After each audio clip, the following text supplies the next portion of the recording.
Ang kwento po natin ngayon ay nangyari sa isa sa mga barangay sa Naga City sa Bicol. Ito ay ang Barangay Liboton kung saan natagpuan ang katawan ng nawawalang grade 11 student sa isang bakanting lote na nasa advanced decomposition na. Sabay-sabay po nating balikan ang masakit na kamatayan ng isang 17 years old na estudyante na si Rosel Bandojo. July 28 taong kasalukuyan, bandang alas 3 ng hapon ay nakatanggap ng report ang mga kapulisan ng NCPO Police Station 3 Headquarters sa Naga City tungkol sa natagpo ang katawan sa isang bakanting lote at abandonadong bahay sa Barangay Liboton. Ang nasabing katawan ay natagpuan ng isang pedicab driver na subukan nitong hanapin ang pinanggagalingan ng masangsang na amoy. At dito nga ay natagpuan niya ang bangkay ng isang babae na nasa advanced decomposition na. Na magtungo ang mga awtoridad sa location, nahirapan pa sila na pasukin ang area dahil sa matataas na bakod at puno sa nasabing pribadong lote. At nang sila ay makapasok, nadatnan nila ang katawan ng babae sa kalunos-lunos at nakakaawa nitong kalagayan. Natatabunan ang naaagnas nitong katawan ng mga basura na tatakpan ng isang tarpaulin, wala itong suot na pang-ibabang kasuotan. Natagpuan nila ang isang payong, bag at tsinelas na hinihinalang pagmamay-ari ng biktima. May nakita rin silang martilyo at isang lagari na posible umanong ginamit ng sospek sa krimen. Noong una ay naging palaisipan at blanko sa mga otoridad ang pagkakakilanlan ng biktima dahil sa kalagayan ng katawan nito. Malakas naman ang kanilang paniniwala na ang katawan ay ang nawawalang estudyante na 6 na araw nang nawawala. July 29, 2023, kinabukasan ay kinumpirma ng pamilya na ang katawan ay ang 17 years old na si Rosel Bandojo na residente din ng lugar. Positibong kinilala ng kanyang mga magulang ang biktima nang puntahan nila ito sa pinagdalhang punerarya. Ayon sa report ay naiulat na nawawala si Rosel noong July 23, 2023 nang kumalat sa social media ang post ng kapatid nito tungkol sa pagkawala ng dalaga.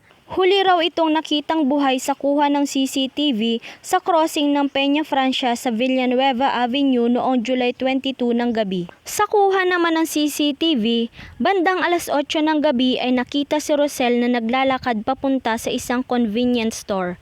Makalipas ang 10 minuto ay nakita muli ito na tinahak ang daan pauwi sa kanilang bahay. Dumaan ito sa madilim na bahagi ng Acacia Street at matapos noon ay hindi na ito nakita.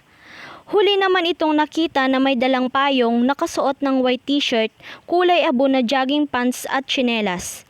Ayon naman sa barangay chairman ng lugar, sa isang interview, tila isinisisi nito sa mga kapulisan ang nangyari sa biktima. Una na raw umanong lumapit sa kanya ang pamilya ng biktima para mag-file ng blotter at agad namang nakipag-ugnayan ang mga opisyalis ng barangay sa mga establishmento para sa posibleng kuha ng CCTV kung saan huling nakita ang biktima malapit sa bakanting lote kung saan nakita ang katawan. Ngunit ang pinagtataka lamang umano niya ay sa kabila ng mga impormasyon ay hindi agad nahanap ng mga pulis ang biktima sa lugar hanggang sa nadiskubre na nga ito ng isang pedicab driver. Para sa mas mabilis na investigasyon at para matukoy kung sino ang taong nasa likod ng krimen, ay nagbigay ng tulong ang mayor ng bayan ng 100,000 reward money na dinagdagan naman ng 12 district representative ng lugar at ng isang negosyante ng tigi 100,000 piso. Sa kabuuan ay nakalikom ng mahigit 300,000 reward money para sa makapagtuturo sa taong may kinalaman sa pangyayari.